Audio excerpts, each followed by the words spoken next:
name is Sean Burrowes, and I am honored, truly honored, to be giving today's keynote speech to the Freelancers Summit 2023. I hope you're all locked in, and I'm ready to give you really some insights. So I'll just jump right in. I am the co-founder of Ingressive For Good, and I also am the founder of my own consulting agency where I focus on operations, tech integrations, and investment readiness. I think before I get into some of the things that I achieved, it's fair to note that in my lifetime, I have seen issues, I have seen problems, I have had to fight my way up from just the bottom. And I think that the many places that I have failed, the many places where I didn't show my best self and I learned from those situations are just as important as some of the successes I've achieved in my career as well. So with that being said, I have been the person where I have not performed up to task on jobs. I've lost many jobs. I've started off at the bottom. I've started off washing dishes in restaurants, taking out the trash, cleaning the bathrooms, all different types of things. I've knocked door to door, selling upgraded phone services. This is pre-cell phone, just to age myself a little bit. I remember graduating from Jackson State University and graduating knowing that I didn't have any job prospects. I didn't have any interviews set up. I really didn't have anybody looking for me with my amazing degree. I've worked in warehouses in the heat of summer and in the cold of winter, tossing boxes of all shapes and sizes into the back of trucks and trying to build a wall so everything doesn't fall apart. And I say all this to say that the world that you're entering in, it's a very, very cold and straightforward world. Back in the day, our parents used to go and look for jobs and work for the same company for years and years and years, and then they leave and they get their, maybe it's a pension or, there's the family setup and different things like that. But the world that existed before is different than the world that we are into today. And the skills that you all are picking up in today's conference around freelancing is more so fitted. It's more so in tune with the way that the world is going today.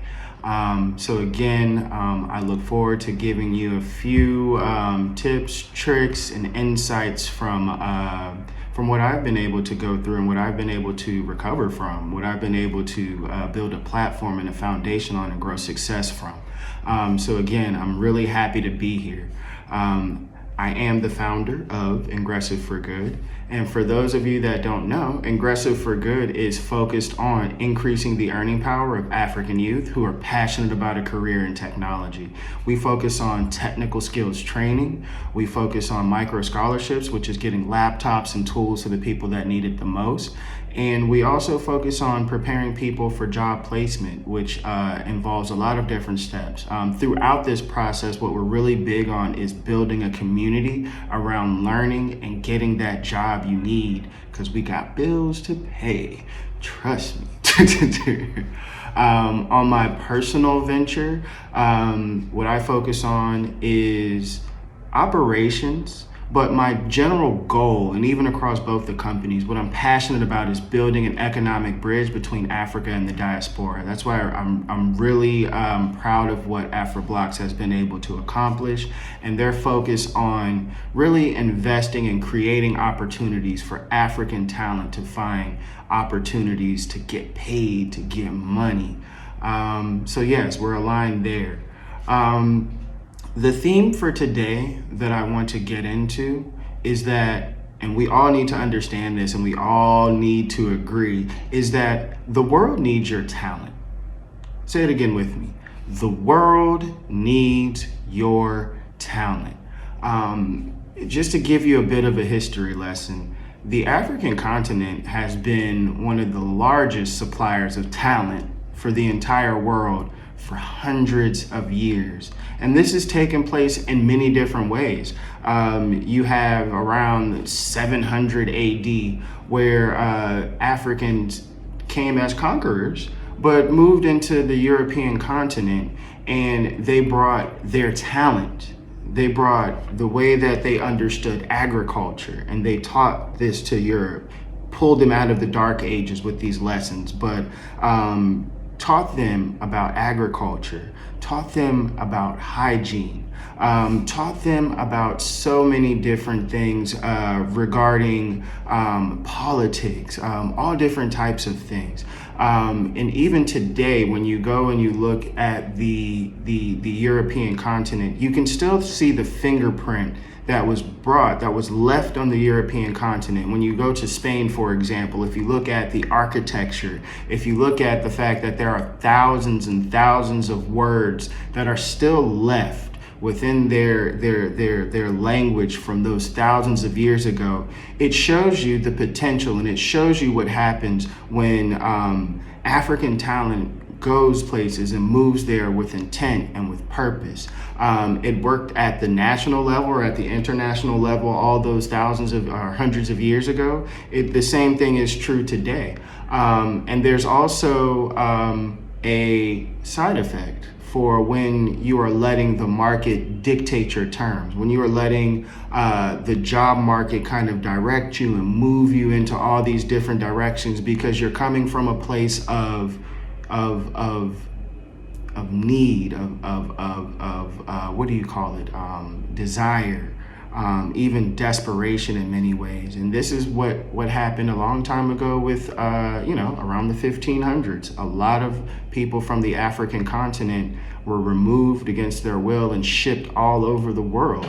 And this led to, again, even with this happening, not to say that this is what was supposed to happen, but even in that space when, again, Africa was supplying talent, you found that we were the ones that made America a superpower. We were the ones that helped push and sparked the Industrial Revolution. We were creating all different types of industries related to cotton, tobacco, all of these different things. Again, these were all functions of African talent, right? And why am I saying this? Why am I giving you this long, drawn out history lesson? I'm saying this today because from what I'm able to see, and don't quote this, nobody is written this down. This is not a book. This is coming straight from me. What I'm seeing right now is a third wave where the world needs Africa's talent.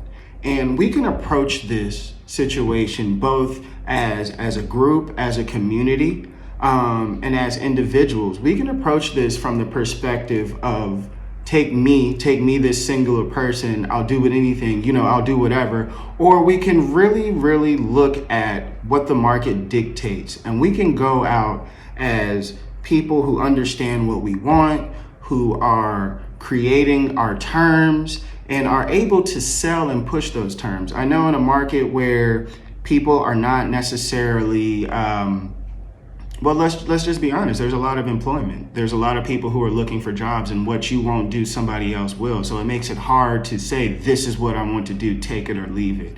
But at the end of the day, if you're able to position and sell yourself and show your value that you create and be very, very purpose driven with how you approach providing your talent and showing people, if you go with me, this is what you can expect, and showing progress and marking these things and looking at yourself not just as an employee or not just as a freelancer, but looking at yourself like a partner, we have the opportunity to make a major shift. And I believe that those people who can help make that shift are in this room.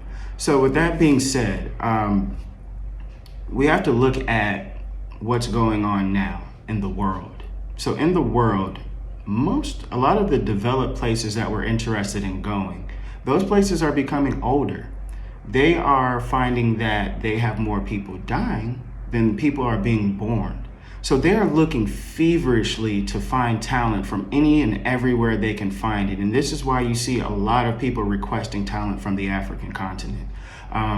So again, the world needs your talent, and we can come through there and take these opportunities with our hat in our hands and be just really, really thankful, which we should always be. We should show gratitude, but we can also understand that, again, the world needs us. And instead of going there with our hat in our hand and our head held down and just glad we got our foot in the door, we can walk in that door and say, you're welcome.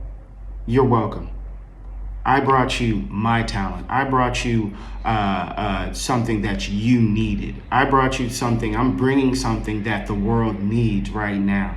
So again, if you look at the statistics, there's a Korn Ferry report right now that says that there's about an 85 million person gap in talent, in the world talent. For the jobs that are coming up, there's a shortage in human capital about the size of Germany that's going to equate to trillions of dollars of lost funds if they do not find the talent that you need. In fact, it is getting to the point now where the entire approach to how we identify and place talent and find the people that we need to support and run our companies has changed.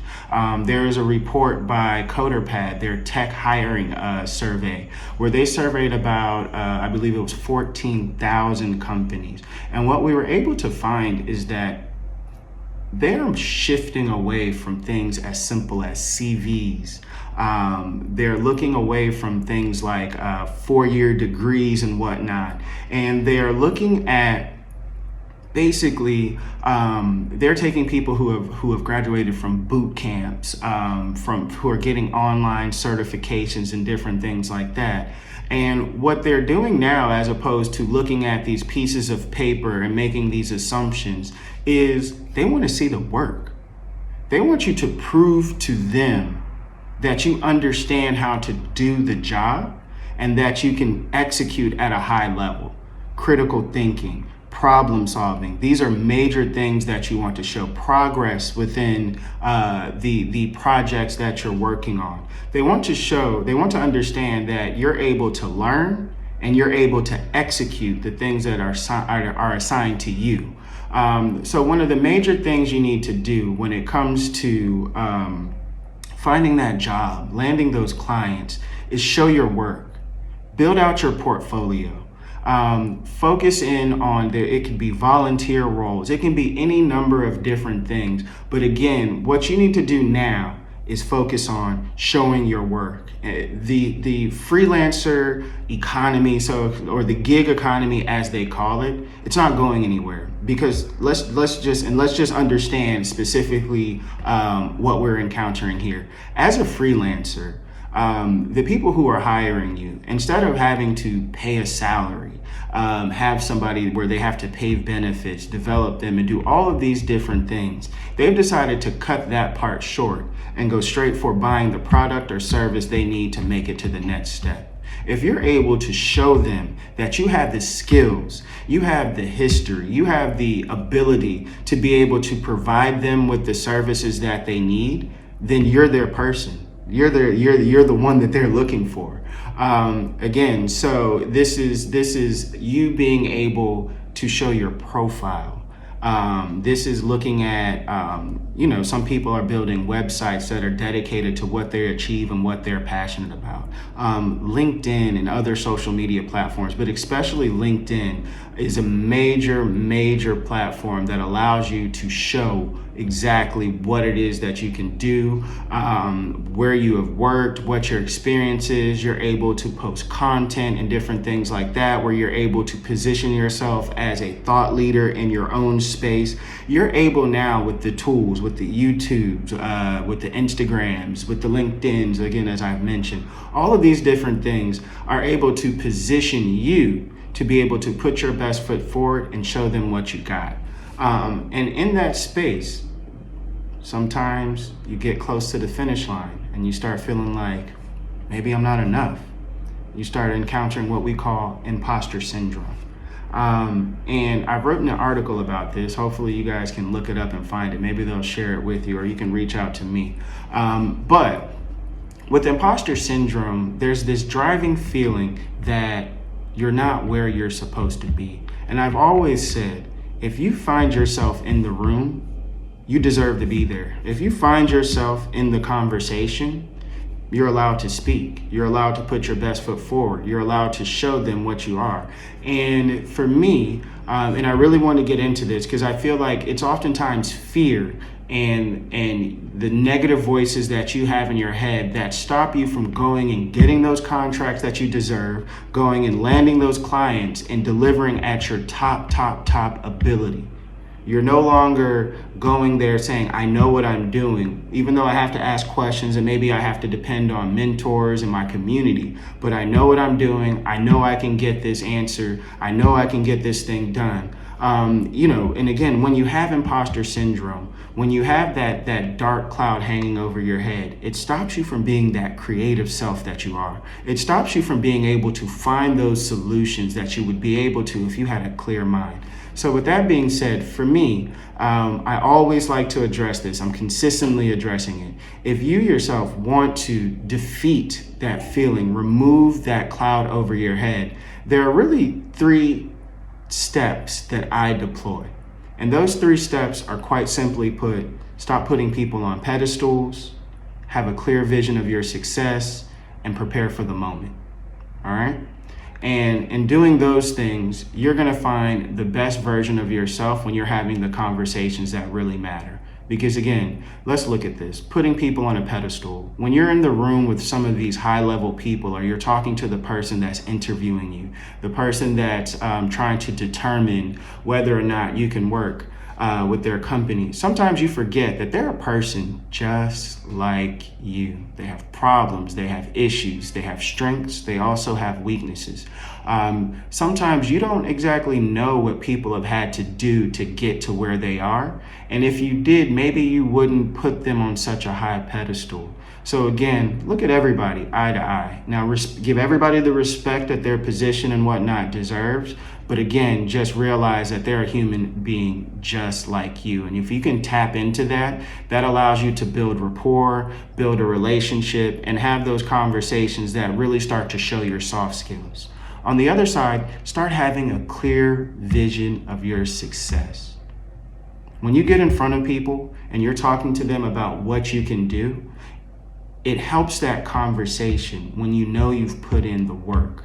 When you know that you've created what success means to you. Not success in the way that people have told you, but success in this is what I want to achieve in my life. These are my values. These are what I want to do. And these jobs and these contracts help feed into what I want to do, what I want to achieve, and what my values are. Once you start putting that together and you believe in that vision that you have for yourself and you start working towards it and you're starting to see progress at the smallest levels, that's going to build some confidence within you. That's going to let you know that, hey, maybe I am moving in the right direction. The things that I'm doing it right. And although I don't have everything I need right now, I believe in me and I believe in what I'm doing, and I know that I can be successful if I just keep at it. That's the attitude that you have to have. That's a positivity that you have to have. That's the confidence that you have to have. And again, in the midst of all of that, also realize that the world needs your talent. You just have to show them that you're talented. When you have a vision, when you have your 5-year goals, when you understand what you want your life to look like, and when people start asking you certain questions and you can speak to it, it positions you differently. They see you differently. So again, have a clear vision for success, and again, prepare for the moment. If you're going to work with a client, start researching. What do they do? What are they good at? What are some of the gaps that they need to fill? When they're creating something, if it's something that's software based and tech based, understand what the overall vision is by looking and seeing again what are the core values of that company. When you know that you're going to speak to a particular person, go and do your research. Look that person up on LinkedIn and see what they're passionate passionate about, see what they're interested in, and see if you can connect the dots between what you do and what you're passionate about and that person that you're going to be dealing with. Doing these things together is going to really, really push you forward and give you the confidence you need. And again, I can't say it enough. The world needs your talent. I believe that the people that are listening to this are the type of people that's going to change the narrative for the African continent. You're going to move into these positions. You're going to take on these contracts. You're going to bring in these clients, and you're going to give them what they need, and you're going to deliver, and they're going to refer you, and they're going to come back to you. And the next thing you know, you're going to shift from being a freelancer to having your own firm, to having better job opportunities and different things like that. Because again, you're going to show your work. You know what I mean? You're not going to have imposter syndrome. You're going to have your own clear vision of success, and you're going to prepare. And again, if you need any help and any support, there are organizations like Ingressive For Good. And there's also the amazing founders of AfroBlocks that have built an awesome platform to help people identify and find you. So with that being said, I wish you the very best. We're on your side. The world needs your talent.